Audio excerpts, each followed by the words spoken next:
They walked in like they owned the place. Donald Trump seated in the back row like a mafia don surveying his courtroom, while his sons Don Jr. and Eric leaned forward in their witness seats, smirking with the casual arrogance of men who'd never been held accountable for anything in their lives. This wasn't just a hearing. This was a moment decades in the making. A president who had turned the White House into a vending machine now found his family's fingerprints smeared across the digital vaults of America's most unregulated frontier, crypto. And right there, under the dome of the Capitol, a single voice cut through the theatrics. Jasmine Crockett, calm but razor-sharp, looked straight at the Trump boys and delivered the line that would light up the chamber. A president cannot govern the rules of a market while personally profiting from the chaos he created. The room didn't gasp. It locked, like the air had been replaced by glass. Don Jr. grinned as if he'd been waiting for this moment just to perform. The Congress is now fact-checking satire. What's next? Banning parody coins?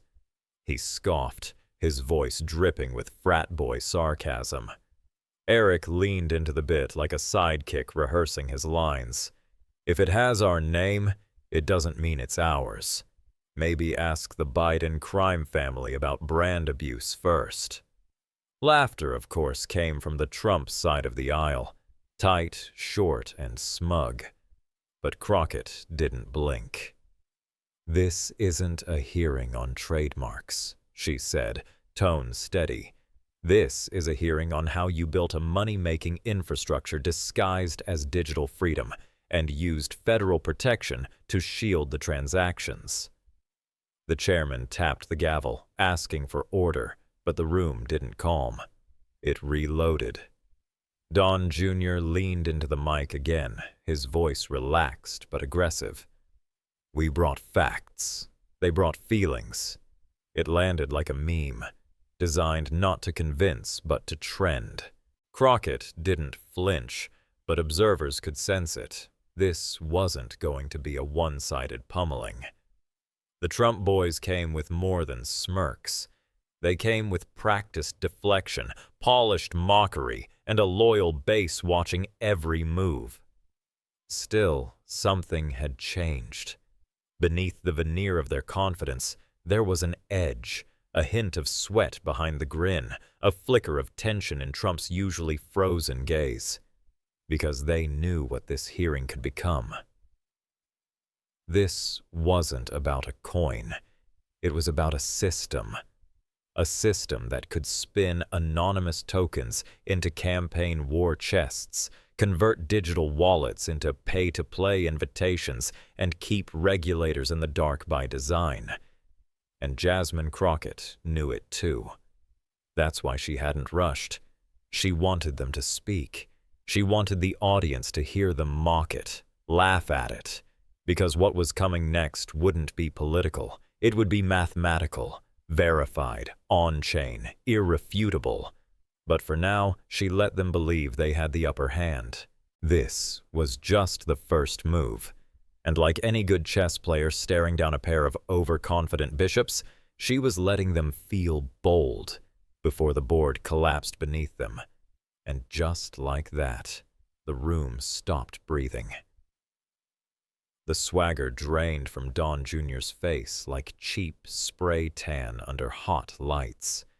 Eric, who had been nodding like a bobblehead with a law degree from the University of Denial, froze mid-smirk.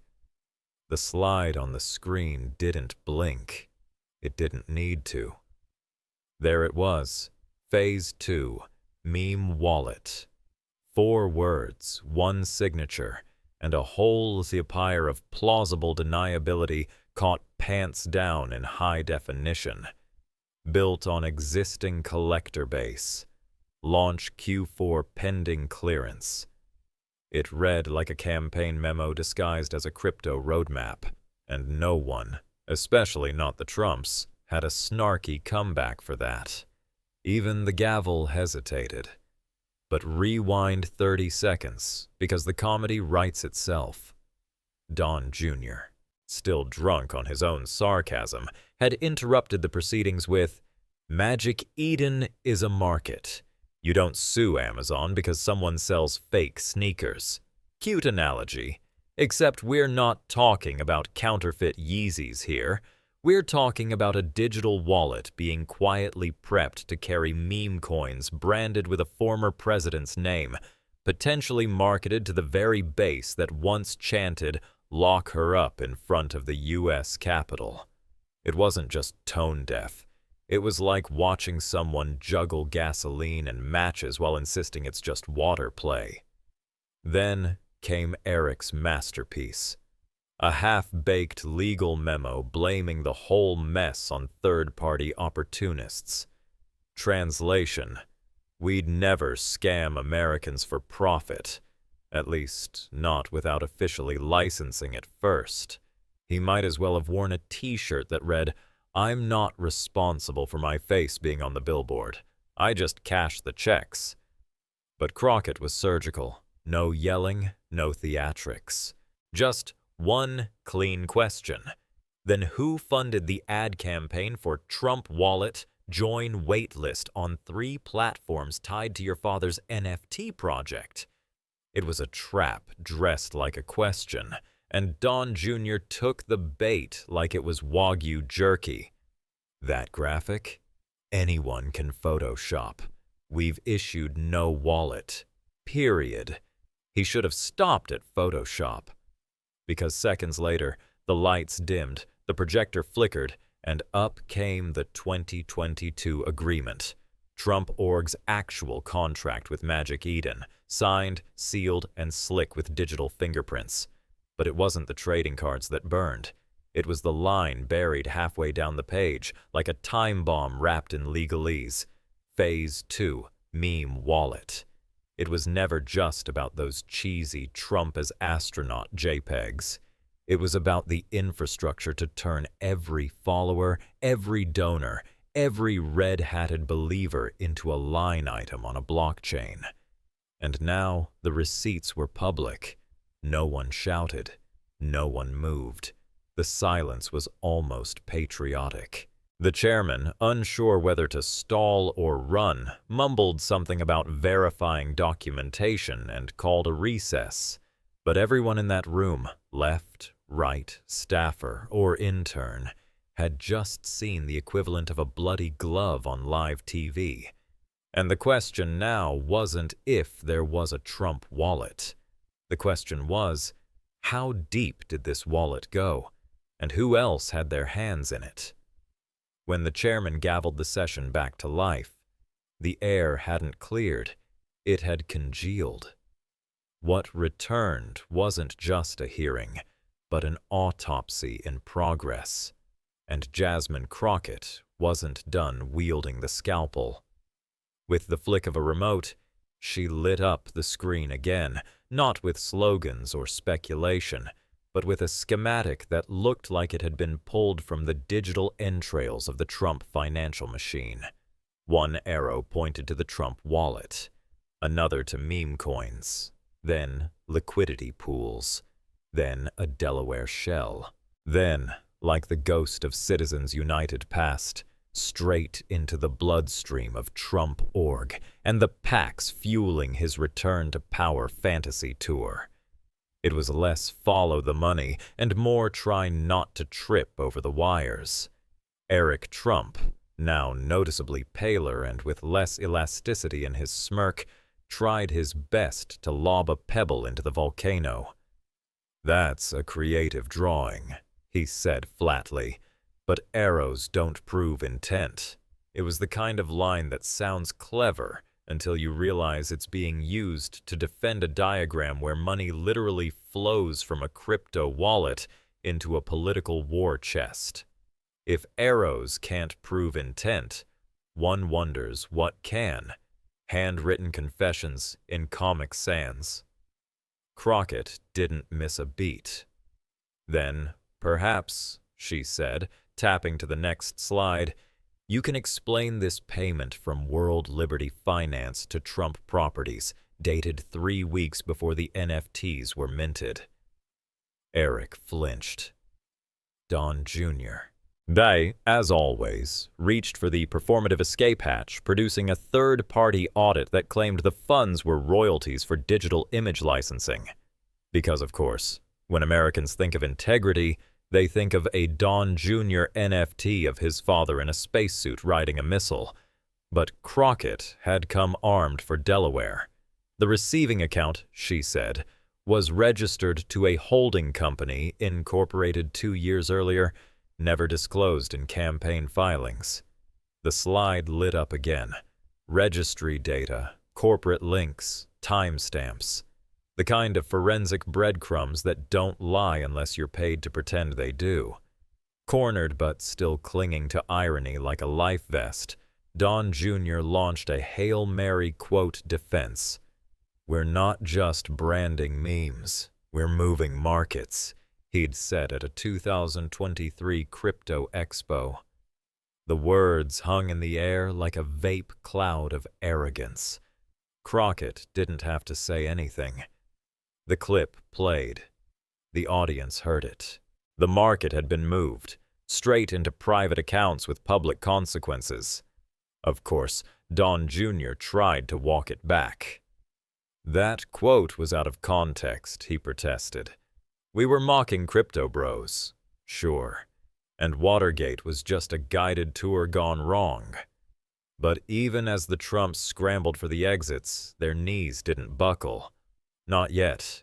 They were still fighting, still spinning, still trying to hold the floor with the same swagger that had once turned red hats into political currency. What they hadn't counted on was that the coin was flipping, and for once, it wasn't landing in their favor. And just behind that slow crumble of control, a door was about to open, one marked Virginia. The chamber didn't gasp. It recoiled, like it had just made eye contact with something feral and half-dressed behind a velvet curtain. Elon Musk had entered the room, not like a tech bro-turned-celebrity witness, but like a human subpoena in a suit. The moment he sat down and flipped open his folder with the slow confidence of someone who'd already seen the final act, the air inside the hearing went from partisan chaos to clinical silence. That is, until Don Jr., channeling the intellectual depth of a Twitter thread, leaned into the mic with a smug grin and hissed, "Great! The guy who smoked weed on camera is now a government informant." It was the verbal equivalent of throwing a juice box at a missile. Musk didn't flinch. He didn't even look up. "I'm not here as a Democrat or a Republican," he said, flipping a page. "I'm here because I saw something that crossed a line." And with that, the hearing officially crossed out the word speculative. Jasmine Crockett, who had been pacing her questions like a surgeon prepping for a precise incision, calmly asked, "And what exactly did you witness, Mr. Musk?" Elon didn't monologue. He didn't dramatize. He just said, "Virginia, June, 200 wallets, face to face with Trump, no press." And like that, the room cracked. Eric Trump, realizing his role as family fact-checker had officially backfired, jumped in. "He's making it up. That event wasn't even crypto-related," which was rich, considering they'd built an entire legal defense around "we never authorized a wallet," and now had to explain why those same unauthorized tokens were required at the door of a secret, invitation-only dinner with the former president. Musk, unfazed, calmly tapped his tablet. The screen behind him lit up with a QR code, the original digital invitation to the event. But it wasn't just a ticket. It was embedded with a smart contract that validated entry only if your wallet held a Trump-branded meme coin. Not a souvenir, not a loyalty point, a required holding. Don Jr., now visibly sweating through whatever designer jacket he borrowed from a podcast sponsor, snapped, "That's not proof. That's just blockchain gobbledygook. Ah, yes, the familiar Trump defense, when cornered by math, insult the calculator. But the moment came not with data, but with tape. Musk calmly cued a video file, and the hearing room lights dimmed as the clip rolled. There stood Donald J. Trump, not behind a podium, but in the center of a private dining hall, flanked by velvet ropes and NFT billionaires. His voice rang out. "We're building a new economy, one with no gatekeepers, just winners." The crowd in the clip erupted in applause. The crowd in the hearing room did not. Because now it wasn't a question of if Trump was involved. It wasn't about spin or Photoshop or sarcasm anymore. It was Trump, in his own voice, pitching a digital gold rush in a closed room, where the entry fee was crypto, the currency was proximity, and the receipts were now playing on Capitol Hill in 1080p. The silence afterward wasn't stunned. It was strategic. Because what came next wasn't about what happened in Virginia. It was about who paid for it, who protected it, and just how deep the blockchain really ran. And just when you thought the smoke-filled banquet room in Virginia was the climax, Jasmine Crockett lit the match under the tablecloth. "If this was a private financial event," she said slowly, "then why was the Secret Service deployed like we were hosting the G7? It wasn't rhetorical. It was a loaded round, aimed squarely at the notion that a crypto dinner party, complete with meme coin cover charges and velvet rope exclusivity, somehow merited the full armored entourage of federal protection. Don Jr., already 4 syllables deep into indignation, fired back. "Because he's a former president. Like it or not, he has lifetime protection. Yes, and Elvis has a fan club, but we're not airlifting Graceland groupies in taxpayer-funded black SUVs." Crockett didn't blink. "Protection doesn't include escorting crypto bag holders into VIP rooms," she snapped, her tone cool enough to crack marble. Then, Elon Musk, still seated like a bored teacher grading nonsense in real time, slid a document across the table. A cost sheet, itemized, highlighted. Every column labeled with bureaucratic clarity, logistics, security, media setup, all paid. Not by Trump org, not by any private donor, but by federal dollars, justified under a domestic protection directive originating from the Department of Homeland Security. In short, you paid for it. That's right. Every red-blooded American who filed taxes in the last 3 years helped finance a private meme coin mixer featuring a disgraced president pitching unregulated financial access. Eric Trump, trying to make himself relevant again, jumped in with a half-hearted excuse. "We didn't request the security detail. The government assigns it," which would have been a fine point if Crockett didn't already have the kill shot queued up. She tapped the screen, and a rental contract appeared, showing the down payment for the venue, signed not by Trump himself, but by a corporate proxy. World Liberty Finance, the same shadow entity previously tied to Trump through his longtime associate Steve Witkoff. Musk leaned forward for the first time that morning. "That name, Witkoff, isn't just a business guy," he said flatly. "He's the reason we're even having this hearing." And with that, the arc snapped into place. This wasn't about rogue agents or coincidental names on blurry spreadsheets. It was a chain of names, payments, and protections, all looping back to a coordinated effort to monetize influence with the full stamp of federal authority. The Trump defense, once cocky and smirking, now shifted into procedural jargon and hollow formalities. The energy drained. The posture changed. The Trump boys weren't arguing anymore. They were dodging. The jokes had dried up. The smirks had slipped. They weren't losing a debate. They were leaking legitimacy. And the worst part? The next name on the ledger hadn't even been called yet.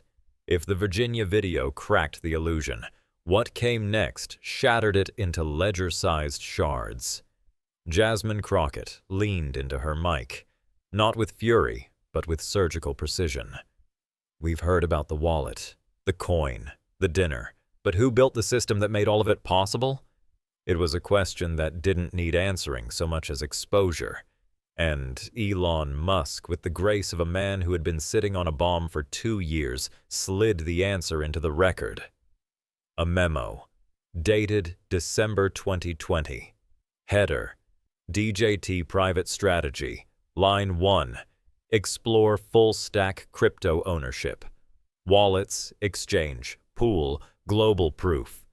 This wasn't improvisation, it was a blueprint. A roadmap authored by a man still in the Oval Office, who apparently didn't believe in free markets unless they were rigged exclusively in his favor. Don Jr., visibly cracking, grabbed for the first parachute he could find. "You don't even know if that memo's real," he barked. Musk didn't look at him. "I was on the Zoom call," he replied, his voice dry as a Nevada courthouse. It landed with the quiet certainty of a confession. Then Eric, who had become increasingly decorative as the hearing progressed, threw out the kind of deflection you only hear from sons of oligarchs. "You wanted in. We said no, so now you're bitter." It was the rhetorical equivalent of hurling a juice box at a drone strike. Musk barely turned. He simply tapped the page again and said, "I turned it down because you were tying mining revenue to campaign bundlers. That's not innovation. That's racketeering." And suddenly, what had been a story of family grift turned into something else entirely, an attempt to build a crypto state within a state. Crockett hit the button. The screen filled with a diagram, a Trump-branded ecosystem. Wallets, coins, liquidity pools, mining operations on 3 continents, masked through shell companies registered in jurisdictions with more palm trees than banking regulations. It looked less like a business and more like the currency system for a nation-state built entirely out of influence peddling and Instagram posts. And then came the final slide. It didn't speak. It didn't need to. There was Donald Trump, standing shoulder to shoulder with Steve Witkoff inside the polished lobby of World Liberty Finance, pen in hand, grinning as he signed paperwork establishing a crypto entity in the United Arab Emirates. The kind of image you'd frame on the wall if you were proud, or bury in a vault if you weren't. The cameras in the hearing room didn't have to be told. They panned, every one of them, back to Trump, still seated in the gallery. His hands rested on a cane, his jaw clenched just tight enough to tremble. No one from his camp moved. No objections, no interruptions, no wisecracks. Because for the first time in that room, there was no one left to lie for him. And the only question now was what came next, after the mask had been peeled off, and the face behind it no longer looked like power, but like panic. The moment Jasmine Crockett turned her gaze from Musk to Don Jr., it wasn't just a change of focus. It was a sentencing. "You once said crypto was freedom," she said, her voice sharp but steady. "But if that freedom is priced in privilege, it's no different than dynastic power dressed up in blockchain." The room didn't gasp. It exhaled, slowly, like it had just realized it had been holding its breath for 2 generations. Don Jr., the once chattering caricature of political performance art, didn't respond. No quip, no grin, no cocky pivot to sarcasm. He sat there in silence, a man suddenly aware that the meme had ended and the consequences had logged in. Eric, ever the echo with a surname, tried to drag them back to safe waters. "So, now we're guilty of being successful?" he asked, not defiantly, but almost as if seeking permission. It was less a defense than a whimper with a trust fund. But Crockett wasn't here for rhetorical pity parties. She clicked again. On the screen, a forensic breakdown of wallet addresses, timestamps, and transaction logs. It showed Magic Eden, the very platform once partnered with Trump's NFT circus, had launched the Trump wallet branding days before any official release from the Trump camp. In short, someone in the same ecosystem had cut in line, and the Trumps, for once, weren't the ones holding the master key. Crockett didn't even smirk. "Your system was so large, so unregulated," she said, "that someone in your own orbit monetized it before you did. It wasn't a glitch. It was a mutiny on a pirate ship." Musk added with his usual flat tone, "A system so lucrative it couldn't be kept in one family. It wasn't gloating. It was math. Simple, brutal math." The chairman leaned forward, voice hesitant but clear. "Is there evidence that the Trump operation was undermined by the very infrastructure it built?" It was the kind of question you don't ask unless you already know the answer. Crockett nodded. "The evidence isn't in a coding error. It's in the greed that scaled beyond its handlers." And then, the final blow. A new slide. A single sentence lifted from internal correspondence at Magic Eden. Trump wallet. Not authorized, but inevitable. It hit the room like a prophecy fulfilled. No bombast, no drama. Just inevitability, like watching a tower fall in slow motion after the support beams have quietly rotted from within. The committee didn't speak. The witnesses didn't interrupt. Even the staffers stopped scribbling. Because for the first time, the farce of Trump's invincibility wasn't undone by his enemies. It was undone by his imitators. And nothing screams cosmic justice louder than getting out-grifted at your own grift. By now, the hearing had peeled back more layers than a classified onion, but Crockett wasn't done. She pivoted, not toward Don Jr., not toward Musk, but toward a name barely known outside real estate circles and cocktail party fundraisers, Steve Witkoff. "Let's talk," she said, "about the man behind the wallet." A slide blinked to life. Witkoff's travel logs from 2021 to 2023. Not vacation stops, not business conferences, but an itinerary that read like the foreign affairs schedule of a rogue Secretary of State. Sochi with Putin, Vienna with Iran's envoys, a closed-door sit-down in Abu Dhabi with the UAE government. If crypto was the currency of untraceable ambition, then Steve Witkoff was its velvet-gloved diplomat. Elon Musk leaned into his mic. No flair, no smirk. Witkoff is the one who opened the door for Trump into global crypto. Think of him as a Secretary of State, minus the oath, minus the vetting, and minus the oversight. It wasn't an insult. It was an obituary. For the illusion that this operation was anything less than transnational influence trading. Eric Trump, still clinging to fragments of plausible deniability, stammered, "Steve's just a real estate guy." Which was funny, in the same way calling Blackwater a security firm is funny, technically accurate, deeply dishonest. But Crockett was already moving.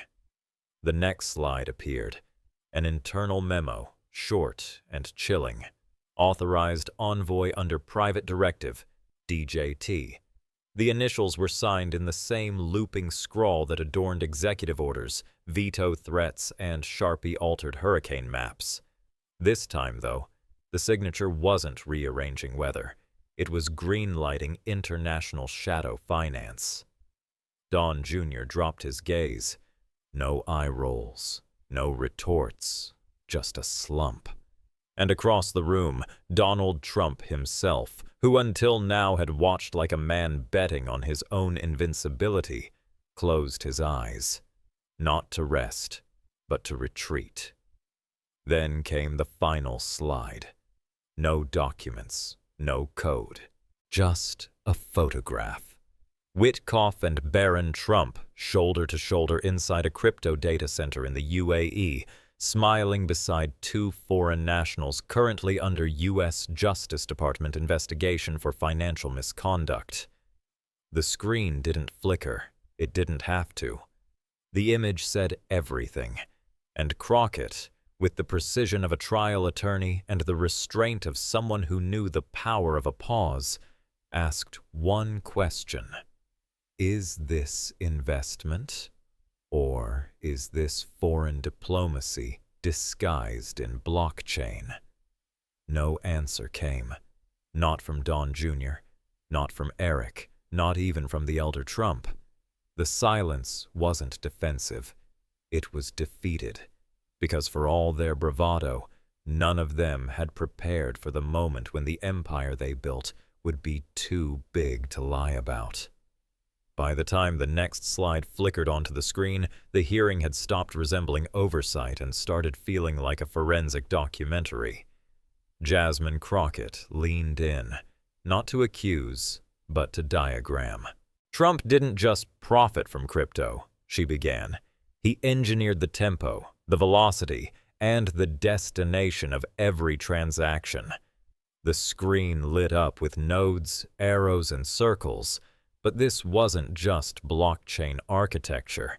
It was a schematic for financial control dressed in the language of disruption. Elon Musk, still calm, still surgical, added the line that cut clean through the spin. He didn't sell coins. He sold the rails. He's the casino, not the gambler. And in that moment, it all snapped into view. Not a president moonlighting as a hustler, but a hustler who had once worn the title of president while building a shadow financial empire behind the great American firewall. The next slide turned the room colder. A map. 3 glowing pins. El Salvador, UAE, Singapore. Not coincidental, not symbolic. These were liquidity nodes located where crypto regulation is either asleep, for sale, or legally optional. This wasn't innovation.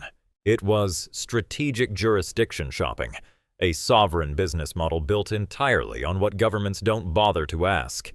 Eric Trump, now visibly rattled but still wired to defend the family firm, blurted out, "That's legal arbitrage." It was the kind of phrase that sounds smart on a hedge fund Zoom call, but tone-deaf in a congressional hearing about laundering influence through programmable money. Crockett didn't raise her voice. She didn't need to. Then maybe it's time we redefine what counts as a nation and what counts as a law before we throw around words like legal. The silence that followed wasn't shock. It was acceptance. The kind of stillness that creeps in when you realize you've been explaining the rules to someone who's already rewritten the game. Don Jr. no longer looked at the screen. His eyes were down, his posture slack. The smirk was gone. The man who once memed his way through scandal after scandal now looked like someone watching his own future short-circuit in real time. The camera panned quietly to Donald Trump. Still silent, still unmoved, but his stare, fixed on his son, was no longer protective. It was calculating, cold, like he'd just realized the final bet was about to be called, and the house might not be his after all. And then came the slide that tied the noose, not with drama, but with data. A closed-loop cycle. Mimi Coin, Wallet, Exchange, Shell Company, Trump Org, PAC, Media Machine Semi-Coin. Back to start. Endless, untraceable, self-fed. It wasn't just a scheme. It was a perpetual motion machine of influence, capital, and narrative, designed to spin forever without oversight, origin, or accountability.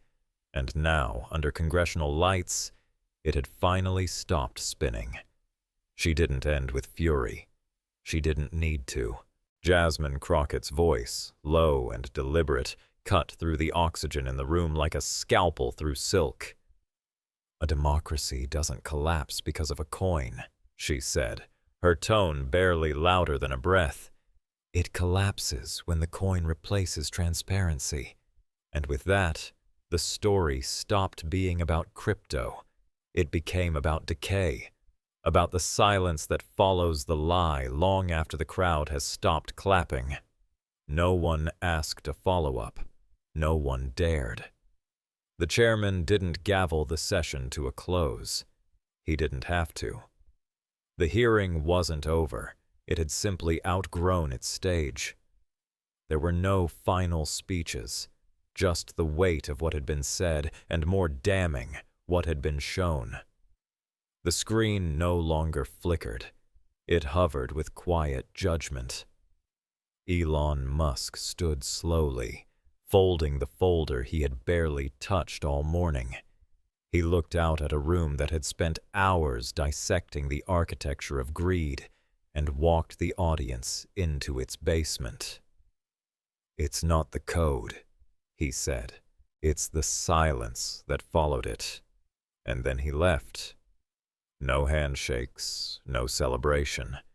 Just a man exiting a building he never wanted to enter, having said exactly what he came to say.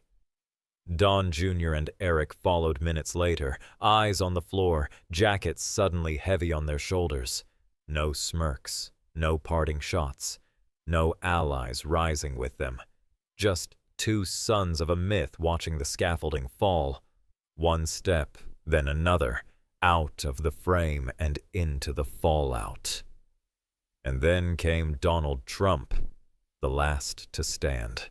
No words, no expression, just a slow turn, back straight but heavy, as he moved past the rows of lawmakers and into the hallway flanked by Secret Service agents who looked less like protectors and more like escorts from a different era. He didn't look at Musk. He didn't look at Crockett. He didn't need to. Because the screen behind him said everything. It wasn't a headline. It wasn't a threat. It was a post-mortem. Trump wallet. No regulation, no oversight, no denial. No denial. And for once, no one tried.